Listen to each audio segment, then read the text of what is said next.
The gymnasium of the Andromeda Collegiate Station stretched 300 meters in every direction, its transparent dome revealing the swirling purple nebula beyond.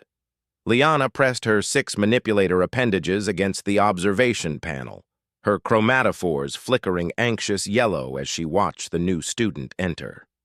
James walked with the characteristic heavy gait of a Deathworlder, his bipedal form moving with unsettling efficiency despite the station's carefully calibrated 0.8G environment. The humans had only been discovered 3 standard cycles ago, their homeworld a nightmarish ball of excessive gravity, volatile weather systems, and predators that would make a Kryn battledrake seem tame. "He doesn't even wear a pressure suit," whispered Crix, a Velian whose crystalline structure hummed with nervous vibrations. "How can anything survive without environmental support?" Professor Thane, a distinguished Quarian with decades of xenobiology experience, activated his translation matrix. "Class, today we welcome James Morrison from Sol 3, also known as Earth. As per Galactic Educational Mandate 47B, all species must participate in standard physical development protocols." James nodded politely, though Liana noticed how his eyes, those unsettling, forward-facing predator eyes, scanned the room with an awareness that sent her chromatophores into a defensive purple pattern. Humans possessed binocular vision, depth perception evolved from millions of years of pursuit hunting. Her species had learned to fear such adaptations. "Let us begin with basic cardiovascular assessment," Professor Thane announced. "A simple 5-kilometer run on the track. Standard pace for collegiate level, completion within 30 standard minutes." Liana took her position alongside 15 other students, representing 8 different species. The Velians would struggle. Their silicon-based biology wasn't designed for sustained movement. The Droxians would excel. Their 6 legs provided excellent stability. And James... Liana's research last night had revealed disturbing facts about human endurance capabilities. The starting tone resonated through the gymnasium. Liana engaged her locomotion sequence, her appendages working in synchronized patterns as she began the run. Around her, classmates settled into comfortable rhythms. James started at what appeared to be a casual jog.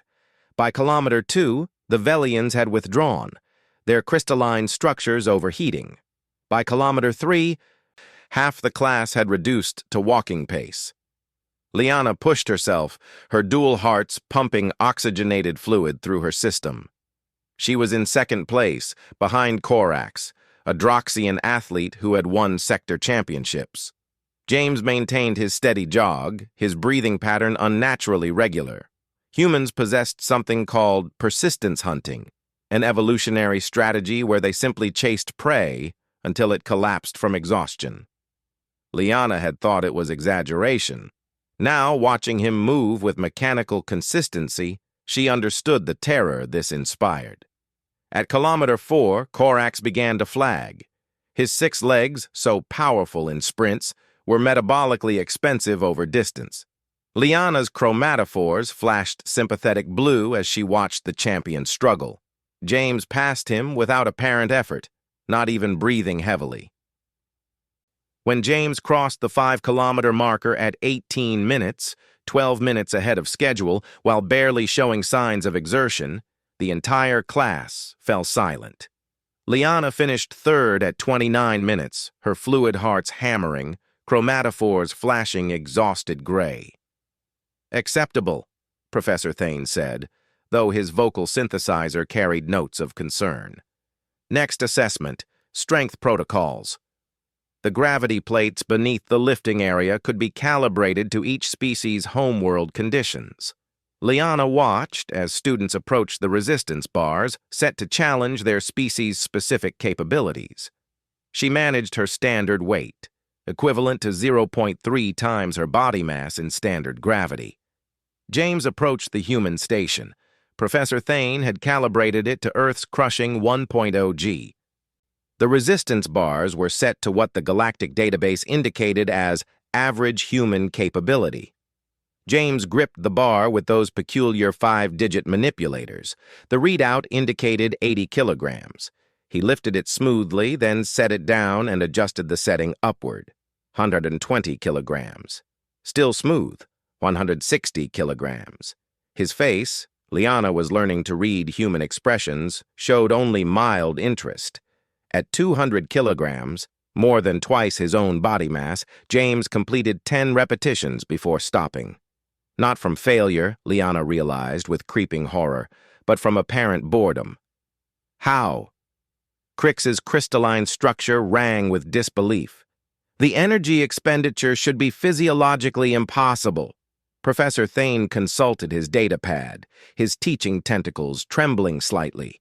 Humans possess unusually dense musculature, supported by an internal skeleton of calcium phosphate composite.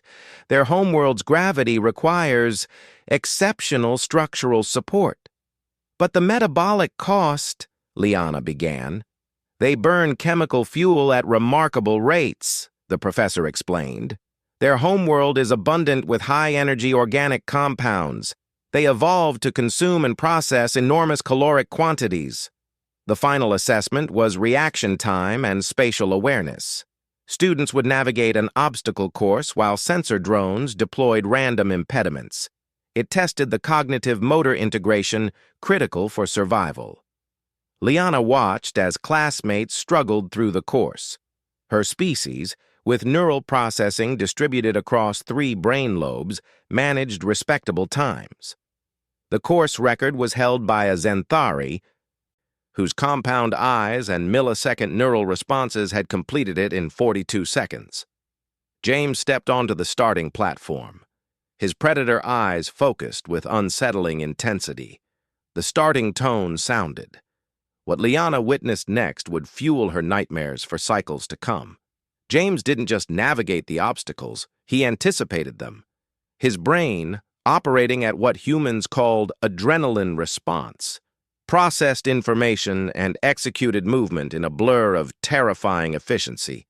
He dodged, jumped, rolled, and twisted through obstacles that would have injured most species. 31 seconds. A new station record.